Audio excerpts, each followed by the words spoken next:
For certain that if you have faith in me, you will do the same things that I am doing. You will do even greater things now that I'm going back to the Father.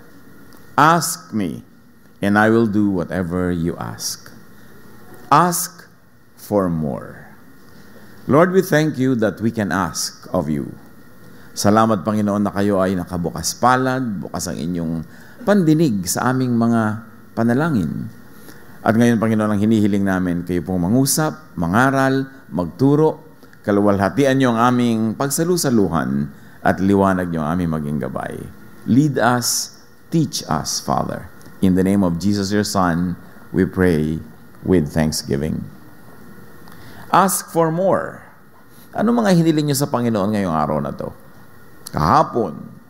Ano mga hinihiling natin? Malaking mga bagay ba o maliliit? Acts 3:1-8. Minsan, nagpunta sina Pedro at Juan sa templo. 3:00 ng hapon noon, ang oras ng pananalangin. Sa pintuan ng templo ay may isang lalaking lumpo mula pa nang ito'y isilang. Dinadala ito sa templo araw-araw upang mamalimos sa mga taong pumapasok doon. Nang makita nito sina Pedro at Juan na papasok sa templo, siya'y humingi ng limos. Tinitigan siya ng dalawa at sinabi ni Pedro sa kanya, "Tingnan mo kami." Tumingin nga siya na sa kanila sa pag-asang siya'y lilimusan. Ngunit sinabi ni Pedro, "Wala akong pilak o ginto. Ngunit kung ano ang mayroon ako, ay siya kong ibibigay sa iyo. Sa pangalan ni Jesucristong taga Nazareth, tumayo ka at lumakad." Hinawakan niya sa kanang kamay ang lumpo at itinayo. Noon day lumakas ang mga paa at bukong-bukong ng lalaki. Palukso itong tumayo at nagsimulang lumakad. Pumasok siya sa templo kasama nila, naglalakad, lumulundag-lundag at nagpupuri sa Diyos. Pagpalain tayo ng Panginoon sa napakagandang kwento na ito at sa maaari maging kahulugan nito sa ating buhay. Isa-isahin natin hanapan ng mga sariwang aral sa buhay. One day, Peter and John were going to the temple at the time of prayer. Now, a man who was lame from birth was being carried to the temple gate, where he was put every day to beg from those who go into the temple courts. Habit ito, araw-araw, may bumubuhat sa lalaking ito, sapagkat hindi niya kaya maglakad mag-isa, dinadala sa pintuan ng templo para mamalimos. It was a lifelong disability. The Bible is clear, it was from birth. So, ang hinihingi niya, limos, pera, barya. Barya-barya. Humihingi lang siya ng pang ngayon, bukas uli, pang bukas. And of course, it was a short-term solution sa kanyang napaka-long-term needs. Kaya araw-araw pabalik-balik, paulit-ulit. And it was at the temple gate where he was being brought. Sapagkat inaasahan na temple attendees seeking to receive from God, they are expected to be predisposed to give to the temple and also to the needy. Dahil inaasahan na ang lalapit sa Panginoon para humingi ng pagpapala, ay nakalaan din namang magbigay ng pagpapala maging sa kapwa-tao. Kaya magandang prospect yung bukana ng templo kung gusto mong humingi ng tulong sa kapwa. Sa lahat ng napakarami mga iba't ibang mga major religions, this is a place where many people who seek alms congregate. Because people who seek the Lord are predisposed to be givers to fellow people. Acts 3:3, when he saw Peter and John about to enter, he asked them for money. It was a very ordinary, a very usual day, and the man was going about his continuing dependence on the temple attendees. 4-5, Peter looked straight at him, as did John. Then Peter said, "Look at us." So the man gave them his attention, expecting to get something from them. Very dramatic. Nagtagpo ang kanilang mga mata, nagbungguan ang kanilang mga paningin, at siya'y humihingi ng limos. At sabi ni Pedro, "Look at us." There's the look. There's the connection. Pagka tumingin ka at nagtingin ng kayo, may connection. Kaya kung ayaw mong matingnan ka, ayaw mong makitingin, you wear dark glasses. So that there will be no connection. O kaya may nakatingin ka, bigla mo ibaba pa yung mata mo, ayaw mong ng connection. Pero ito, nag-connect sila. And there was also a correction. Sa pagtingin, sabi siguro ni Pedro, mukha ba kami may pera? May iba kang dapat hingin sa amin. You could have asked for something much more. At probably, Peter could also mean, do you recognize us that we are disciples of Jesus? Nakikilala mo ba kami? Tumingin ka sa amin. Acts 3:6, and Peter said, silver or gold I do not have. So it must have offered an initial disappointment. Kasi nandun siya for silver or gold. But that doesn't mean that we cannot give anything to you, that we cannot help you. We don't have what you're asking for, but what we have is beyond what you really are asking for. Acts 3:6, but what I do have, I give you. In the name of Jesus Christ of Nazareth, walk. Wala kaming pera, pero may iba kaming yaman. At yon ang ibibigay namin sa iyo. What we have, Jesus. Words of healing. Power to heal. Yan ang gusto at pwede naming ibigay sa iyo kasi natanggap na namin yan sa Panginoon. In the name of Jesus Christ of Nazareth, walk. Very powerful sentence. It was a verb. Sabi niya, walk. It meant action. It was imperative, a command. Peter commanded the man. And to be more technical, Peter commanded the mind, the thought of the man. The thought of Peter transferred to the brain of this lame man through words. May iniisip si Pedro, isang napakamakapangyarihang diwa, sinabi ng salita, nadinig ng tenga ng lumpo, at pagkarinig, pumasok sa brain niya, na-interpret niya. Kaya ibig sabihin, look at us. Let's get connected. Yung thought namin maging thought mo. Magta-transfer kami ng power sa iyo. From our mind to your mind, from our faith to your faith. So in other words, Peter touched the spirit of the man through words. And Peter enlivened, jolted the man's faith in God, in Jesus. Malinaw kasi si Jesus in the name of Jesus of Nazareth. Hindi kung sinong Jesus, kasi maraming Jesus noon, common name yun Sa pangalan ni Jesus, na aming Panginoon, aming tagapagligtas, tumayo ka, maglakad ka. So Peter commanded the man and enlivened the man's faith in the idea of healing and wellness. Imagine, ang laman lagi ng utak ng tao yung to ay limos. Limos. Sino kaya dito may pera? Kanino kaya ako hihingi? Magkano kaya malilimos ko ngayon? Pinalitan ni Pedro ang laman ng utak niya from pulubi mentality, di ba? To a victorious mind. Sabi niya, walk. Huwag tayo mag-usap ng limos. Mag-usap tayo ng mas mataas na bagay. Power. In the name of Jesus Christ, receive this power. So Peter to the man was saying, think, walk. Isipin mo ang verb na ito, walk. Not sit down, not lie down. Not carried by others, not crawl, not gapang. Kasi ito ang vocabulary ng lumpo na ito. Sino kaya ang bubuhat sa akin bukas? Magpapabuhat na ako. Buhatin niyo ko. Limusan niyo ko. Magkano kaya ang mahihingi ko sa inyo? May palitan mo laman ng utak mo. Think, walk. And think, I can. Not, I can't. Not others can, so they'll do it for me. You do the walking. Think, I can.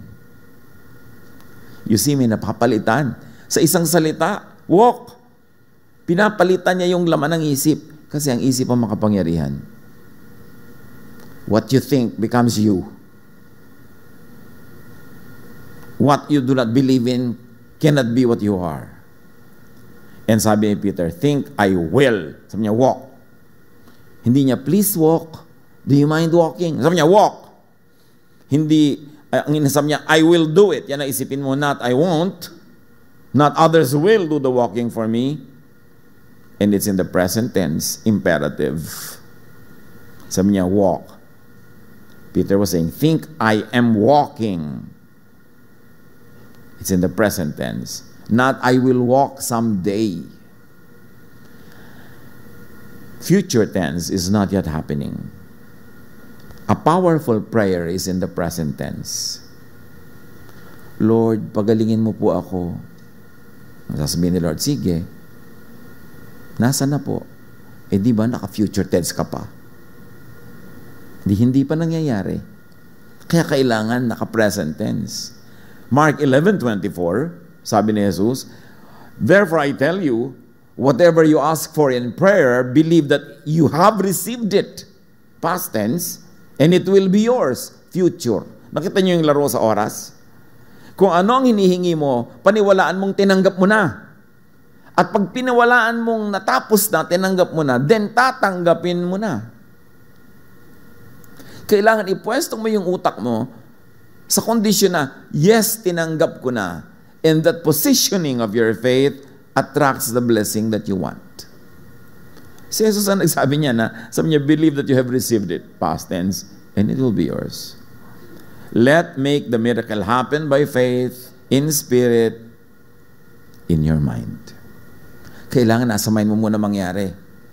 Pag nangyari na sa mind mo, pinaniwalaan mo, susunod ang physical world, susunod ang matter. Ganun ang mga miracles. Kaya sinabi ng Panginoon, let there be light. And there was light. Kailangan isipin. May isang malaking hiwaga ang isip ng tao. Napakamakapangyarihan. Kaya yung mga sinasabi lang minsan na placebo effect, yung ginagamot yung mga tao, tinuturok lang pala sa kanila. Tubig lang. Pinapainom sila, pinapapaniwala ang iniinom nila gamot, nagagalingan. Kasi naniwala sila. Pag ang tao naniniwala, mayroong kababalaghang nagaganap, nauutusan ng kanyang isip, ng kanyang paniniwala ang physical world. Faith bends the physical world. Sa paniniwala nga ni Joshua, pati araw, tumigil sa paglakad sa taas. Pagka sinabi ni Jesus na, tumigil ka hangin, tumitigil. From the thought to the physical world. So, in other words, believe it. Believe your prayer. Believe in your prayer. Gaano po sa atin karami ang nagdadasal ay nangyayari nga kasi naniniwala tayo. O magdadasal kang, baka man sakali mangyari. O dadasal ko na rin, baka man may mangyari. Huwag mo asahan may mangyayari sa ganun. Kailangan matupad muna sa iyong guni-guni, sa iyong isip, sa iyong pananalig. Believe that it can and will happen. Believe that it is happening. In fact, sabi ni Jesus, believe that it is done. And you know why that is possible? Because heaven is timeless. God is eternal. Sa Diyos, wala namang past, present, and future. Sa Kanya, it is an ongoing present. Kaya nung tinanong ni Moses ang Diyos, who are you? Sabi niya, I am. Hindi I was, hindi I will be, I am. Makapangyarihan na magagap ng isip natin ng kahulugan ng pananalangin. At sabi sa James 1, 6-8, but when you ask, you must believe and not doubt. Because the one who doubts is like a wave of the sea, blown and tossed by the wind. That person should not expect to receive anything from the Lord. Such a person is double-minded and unstable in all they do. Pagka ikaw humingi, maniwala ka.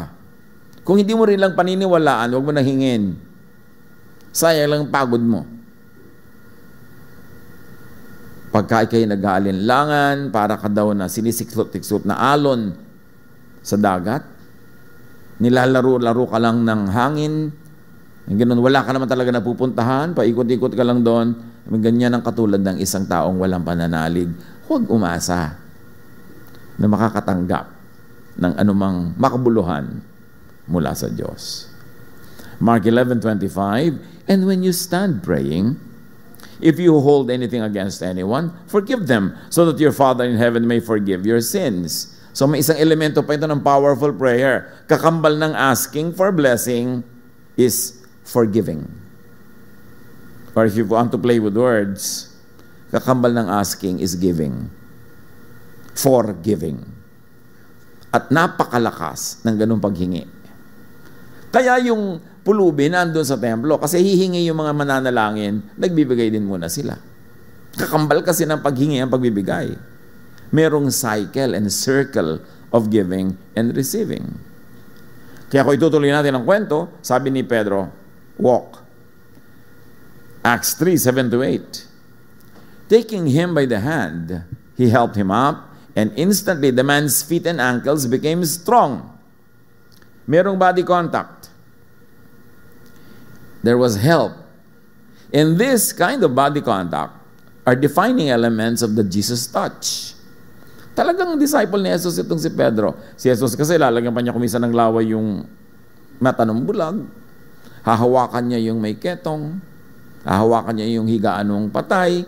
Laging may ganung klaseng contact. Hindi pinapaliwanag ng scripture kung bakit.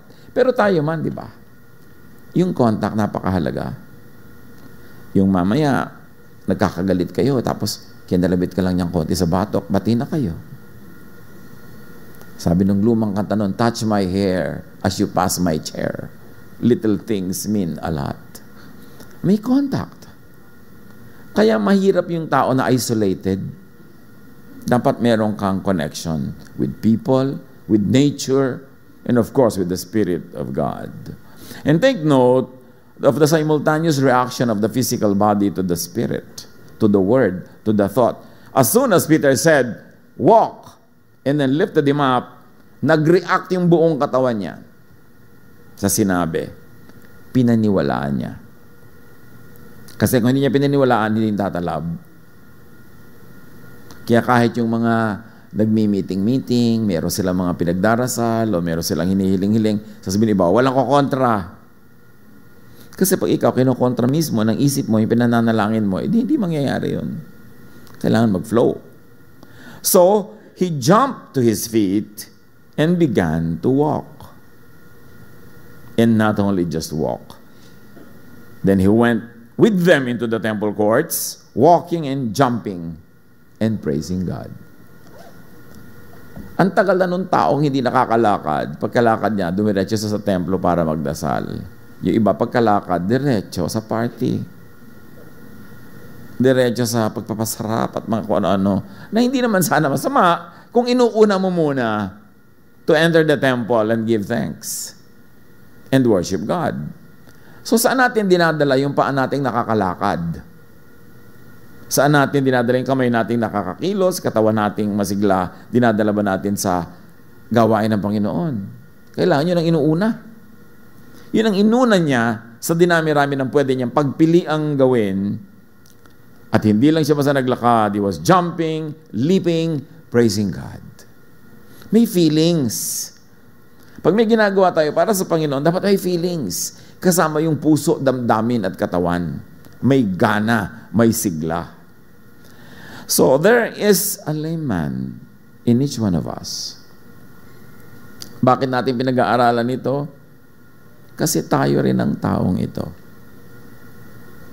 The lame man could be in us.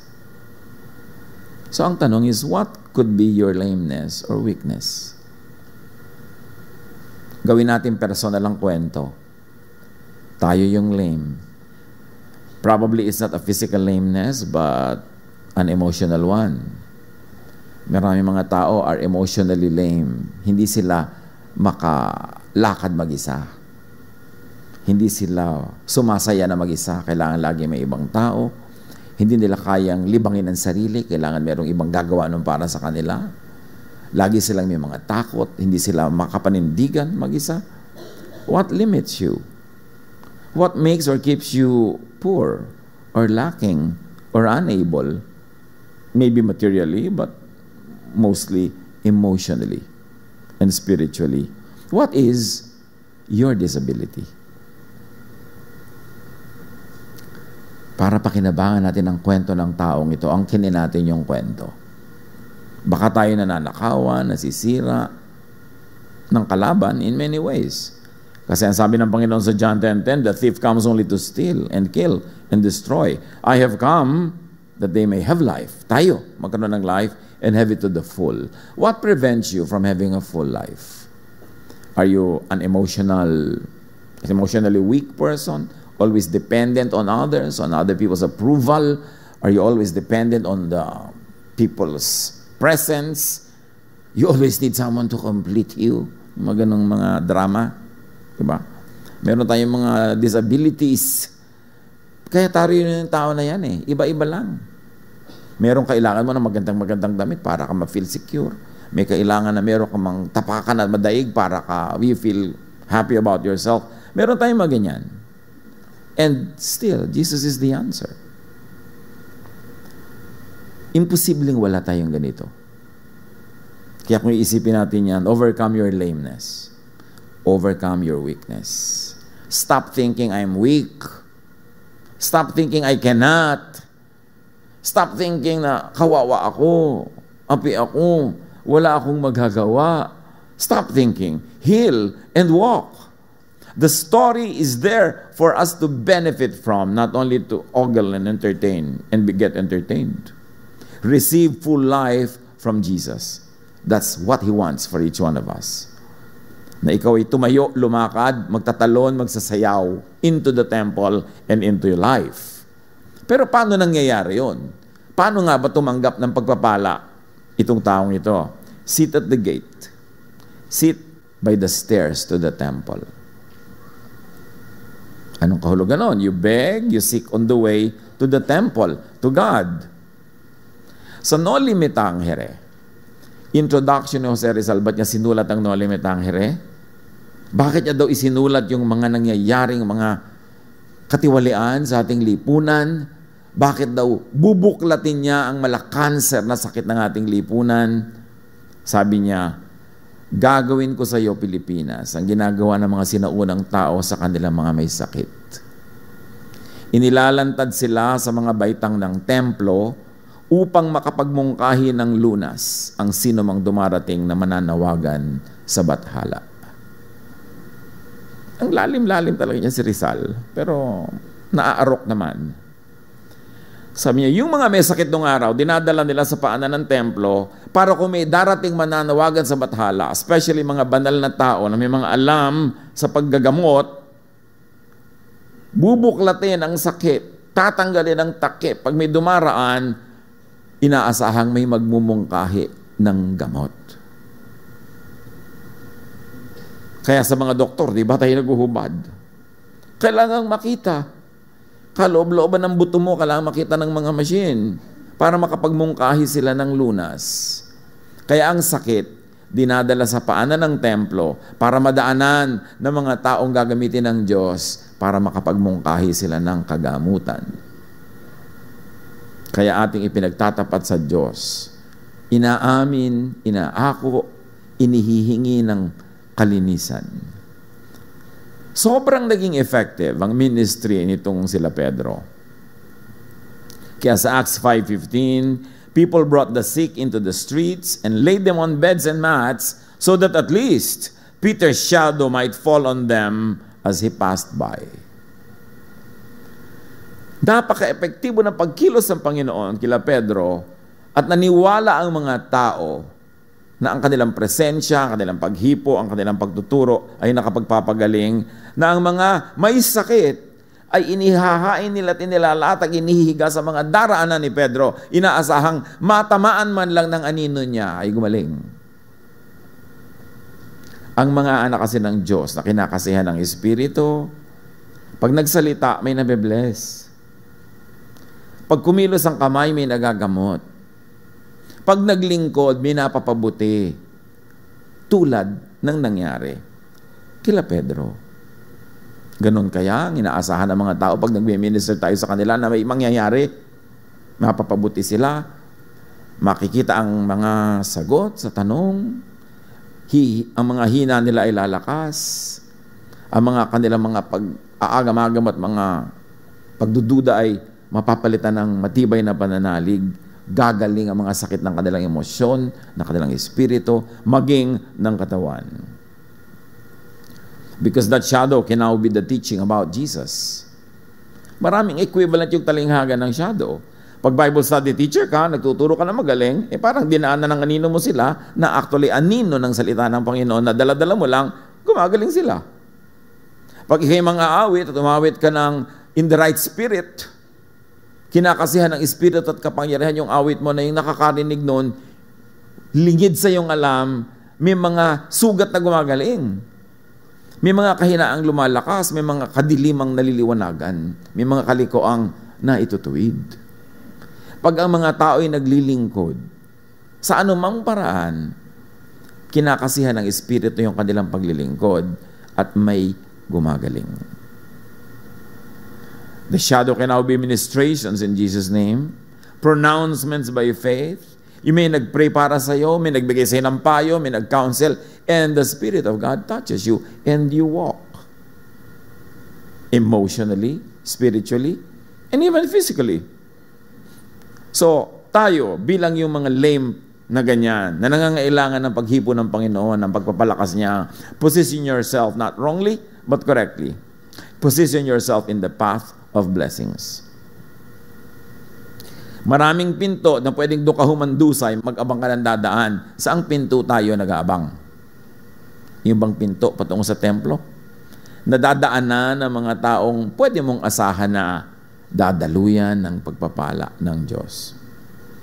Tulad natin ngayon, nagtitipon-tipon tayo lahat dito. We are positioning ourselves correctly in the path of blessing, where we can worship God, praise God, sing praises and thanksgiving, where we can hear God's word preached, or we can hear God's word sung in music, where we can bring our offerings, bring our requests. This is a path of blessing na pinipili o pwedeng iwasan. Position yourself to hear well the words of Jesus. Can you imagine this lame person? Nadinig lang niya, in the name of Jesus of Nazareth, walk. Gumaling. Ikaw ang narinig mo negative, naku, hindi ka gagaling. Diba? Ang narinig mo yung nakakatakot, yung narinig mo yung nakakagalit. Ano mga pinagpapapakinggan natin? Pag nakiklik ka, nagbubukas ka ng Facebook, may bless ka ba o nagagalit? O nakikipagkagalit? Piliin kung sa katatayo. Saan ka pupwesto? Kasi may mga ruta talaga na dinadaanan ng blessing. Psalm 1, 1-3. Alam niyo ang problema sa desert, laging kulang ang tubig, yung mga halaman na mamatay. Mapalad ang taong hindi nakikinig sa payo ng masama at hindi sumusunod sa masama nilang halimbawa. Sa halip, kasiyahan niyang sumunod sa kautusan ni Yahweh, binubulay-bulay niya ito araw at gabi. Ano daw mangyayari when you position yourself correctly? Katulad niya yung punong kahoy sa tabi ng isang batisan. Laging sariwa ang dahon at namumunga sa takdang panahon. Pagka ikaw ay puno sa disyerto, pag hindi umulan ng ilang araw, patay ka na. Pero kung nakaposisyon ka doon sa batis, at sa Israel kasi, yan ang setting ng kwento, sa Mount Hebron, doon sa mga malalayong mga kabundukan in the north, buong taon may snow sa ibabaw ng bundok. At yung snow na yun, dahan-dahan natutunaw, buong taon may dumadaloy doon sa batis na maliit lang naman mga batis, pero may tubig. Pag doon ka pumosisyon, nakasawsaw ang ugat mo sa tubig buong taon, lagi kang sariwa. Sa oras ng pamumulaklak, mamumunga ka. So, saan kayo nakapwesto? Kasi yung ikabubuti ng iyong buhay, ikauunlad, ikasasariwa, iyayaman ng iyong espiritu, ng iyong isip, kung saan ka nakalagay. Kanino ka nakikinig? Kanino ka nakikipagniig? Importante, position yourself correctly if you want to be blessed. Because there are definite streams of blessings, paths of blessings. Hindi lahat ng landas, blessing ang dumadaan. Kung nakakalat ka sa isang kalsada na ang dumadaan ay dilubyo, madidilubyo ka. Tulad ng may mga lugar na talagang bagyo dumadaan doon lagi, nandun ka, di laging may bagyo. Saan ka nakapwesto? Kasi may lifestyle na talagang maganda yung pwesto. Alam mo na, hindi ka siguro 100% na be-blessed, pero maraming blessing na dadaan doon, so doon ka pumwesto. Hindi sa buhay na magulo, hindi sa buhay na madilim, hindi sa buhay na maraming kaaway, kagalit, kasi hindi blessing ang dadaan doon. Gusto mong lumusog, gusto mong makalakad, gusto mong makakita, tapos nakalagay ka sa lugar na nanganganib ang iyong buhay. Hindi ka kumakain ng tama. Marami kang mga habits na unhealthful. Don't expect to be blessed. It's a matter of positioning. And then, of course, you want to be able to walk. You want to have a fully realized life. Ask for help. Matthew 7:7, humingi kayo at kayo'y bibigyan. Ask with words, and very importantly, ask with action. Kahit ano sinasabi ng bibig mo, kung kinokontra ng katawan mo, ng yung body language, ng yung lifestyle, walang mangyayari. Dapat buo, hindi hati. Hindi yung iba ang sinasabi ng yung bibig, iba ang ginagawa ng yung katawan. Iba yung kunwari, naniniwala ka, pero sa action, iba naman nangyayari. Dapat buo, dapat isa. And then ask the right person for help. Can you imagine? Nung araw na yon, yung mata nitong ng pulubi nakipagtagpo sa mata ni Pedro. May mga pagbubungguan ng mata na kapahamakan na pinupuntahan na. Mag-ingat kayo kung kanino kayo nakikipagpungay-pungayan. Mga pikit-pikitan. Dahil baka daling kayo yan sa impyerno. Tinitingnan mo rin kung kanino ka tititig. Kasi pag kumonekta, may mangyayari. Pag tumititig, may balak. Kaya umiiwas-iwas ka sa mga malalagkit na titig ng mga taong alam mo, hindi ka naman dadalhin sa mabuti. Huwag kang makipagtinginan. At ngayon, napakaraming paraan ng pakikipagtinginan. Kahit sa Facebook, like. Tingin yun. Diba? Kung ano-ano mga emoticon, mga papansin. Be the right person to deserve and receive help. And very importantly, mga kapatid, dito kuminsan kulang ang marami. Ask ng ask. Ask for more.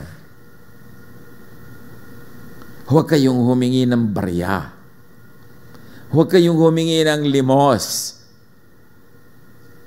Lumpo kayo, huwag kayong humingi ng limos. Humingi kayo ng kagalingan. Para hindi nyo kakailanganin ng limos, kayo pa ang maglilimos sa iba. Lakihan mong hingi kasi ang laki-laki ng Diyos.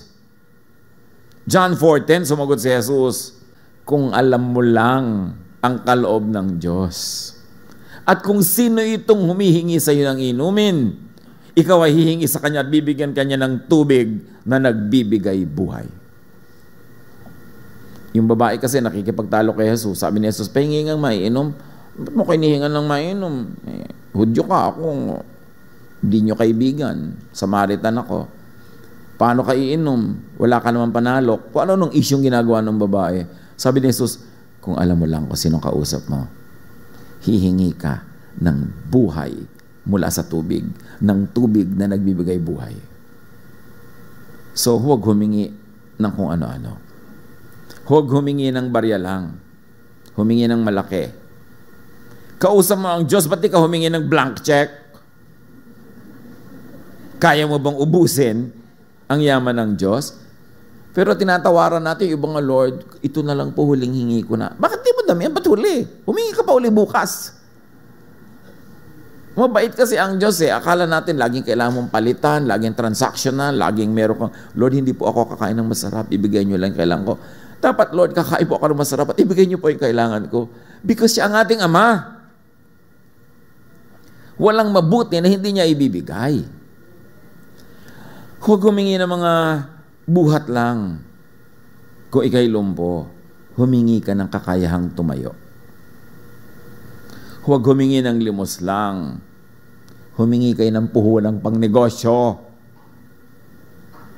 Huwag humingi ng prutas, humingi kayo ng malawak na lupain na bubungkalin ninyo at tataniman. At huwag humingi ng mga patawad lang sa Diyos. Patawarin niyo po ako, bagamat maganda yon. hingin nyo yung lakas na hindi nyo na kailangan magkasala lagi para lagi kayong humingi ng tawad. And more than that, humingi kayo ng kapangyarihang magpatawad. Pwedeng lakihan eh. Ask for more. Ano man yun? Ano bang hinihingi nyo sa Diyos? Diyos ko, makapasa lang po ako sa board kahit pasang awa. Ba't hindi mo hilinging mag-top? Oh, may imposible ba sa Diyos? Diba? Diyos ko, makapag-asawa lang po ako kahit lumpo. Ba't hindi ka humingi ng gwapo? Hihingi ka na rin lang. Ask for more. 1 Corinthians 2:9, what God has planned for people who love Him is more than eyes have seen or ears have heard. It has never even entered our minds. No eye has seen, no ear has heard, no mind has conceived what God has planned for those who love Him. Sabi niya, alam niyo, malilikot ang mga guni-gunin niyo. Marami na kayong naisip, narinig, nakita, pero ang totoo lang, hindi pa sumasagi sa isip nyo kung gaano kabuti ang Diyos at kung gaano kalaki at kaganda ang plano niya para sa inyo. Para kayong isang palaka na nasa balon, doon na lumaki, ang akala nyo ang langit, courting coin. Maliit na guhit. Kasi nasa loob kayo ng balon. Lumabas kayo, malalaman yung pagkalawak-lawak pala ng langit. Lumabas sa mga balon ng isip, sa small-time thinking, small-time faith, small-time practices, because we have a great God. Ang buhay na ito, sabi niya, you have no idea what God wants to give you. Ephesians 3:20, with God's power working in us, He can do much, much more than anything we can ask or think of. So, hear and think power. Not weakness. Power. Huwag laging, I cannot, hindi ko kaya. Ganyan lang talaga ang buhay. Wala tayong magagawa. These are words of defeated people.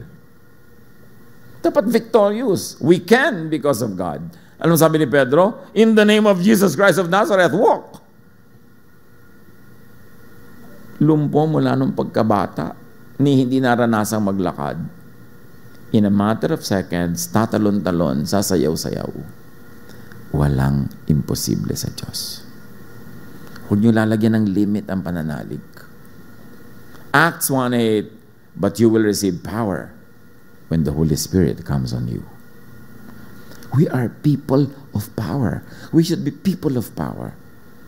Hindi yung laging natatakot, kinakabahan, laging nililiitan ng sariling mga pangarap para huwag masyadong mabigo. Lakihan mo yan, lakihan ng pananalig. And think possible. Meron ba kayo ngayong gusto sa buhay na sinasabi nyo mismo, kayo nagsasabi impossible? Change your vocabulary.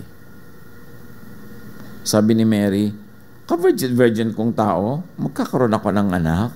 Paano yun? Sabi sa kanya na anghel, nothing is impossible with God. At least, babae ka, nagkaanak ka. Kahit ka-virgin.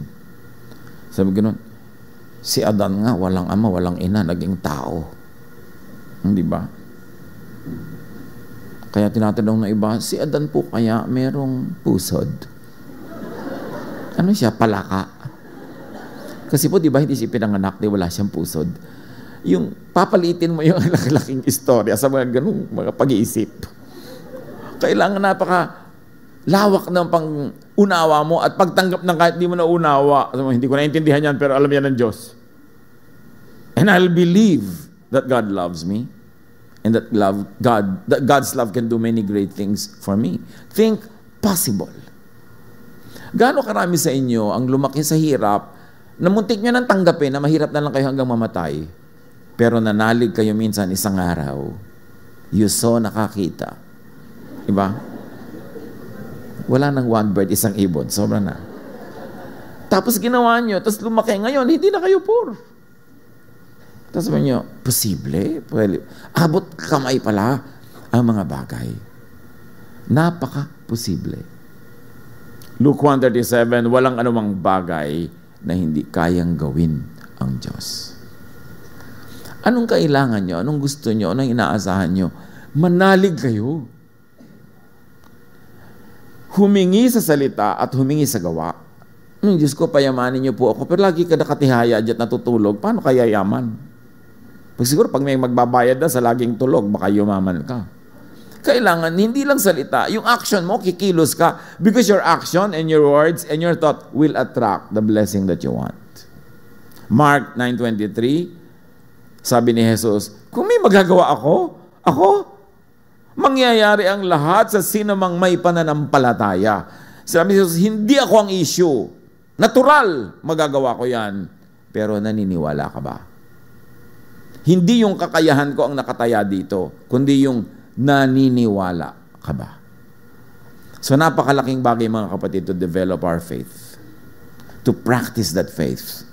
And to ask God for more faith because it is our faith that moves mountains. Panginoon, salamat. Salamat sa kwento ng lalaking ito. Imposible. Lame since birth. Pero sa isang iglap, tumayo. Sumayaw-sayaw. Nagdiwang. Sa mga kapatid na narito ngayon, Panginoon, kung ano man yung lameness, ano man ang personal na uri ng pagkalumpo na iniinda, nagbibigay ng hirap, ng handicap, ng limitasyon, turuan mo kaming manalig. Turuan mo rin kaming iposisyon ang aming mga sarili sa tamang lugar na nakatakdang daanan ng iyong pagpapala. Para sa pagdaan nito, kami tumanggap. Buksan mo ang aming mata, Panginoon, kung naglalagay kami sa aming sarili, aming katawan, sa mga maling lugar, at nang maitama namin. Teach us to have faith. Teach us to believe. Isang kayamanan na hindi matatawaran at masusukat ang pananalig. Ito, Panginoon, ang payamanin mo kami. Manalig kami sa inyo.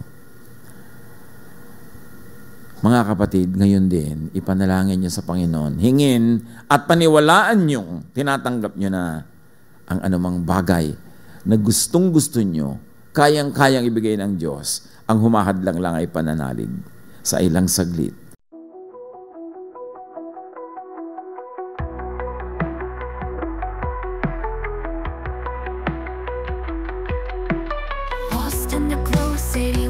Choking the night, empty hands reaching out, nowhere to find.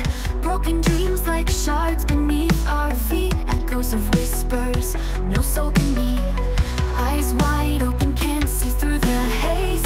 Neon signs flicker, stories of our days. Concrete jungle tangled in my mind, searching for reasons, but reasons blind. We dance with ghost shadows beneath neon, anchored to the past, future already gone. Can't escape the pull, dark thoughts intertwined. Melodies fade out in the silence we find.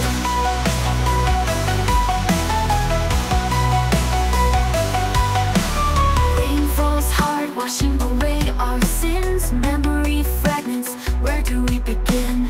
Lost connections, voices faintly call. Caught in the current, fearing the fall. Haunted beats pulse through shattered cries. Lonely hearts beating unison lies. Sit, scream louder, drowning out the pain. Female vocals high, whispers in the rain. We dance with ghost shadows beneath neon, anchored to the past, future already gone. Can't escape the pull, dark thoughts intertwined. Melodies fade out in the silence we find.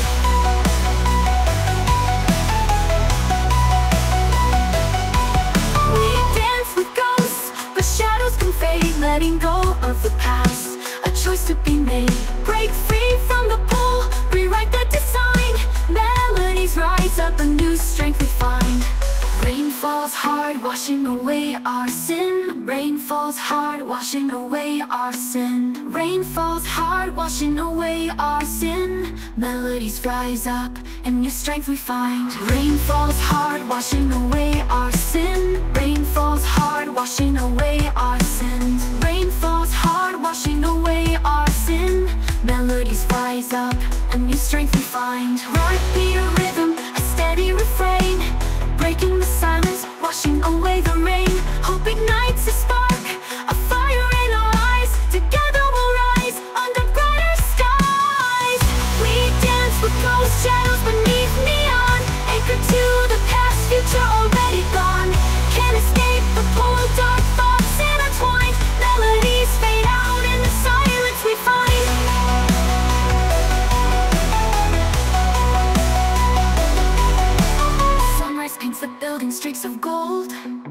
a chance to break free, a story untold. Maybe this heartache won't hold me so tight. Maybe a new day can set things right. Haunting beats pulse through the steady refrain.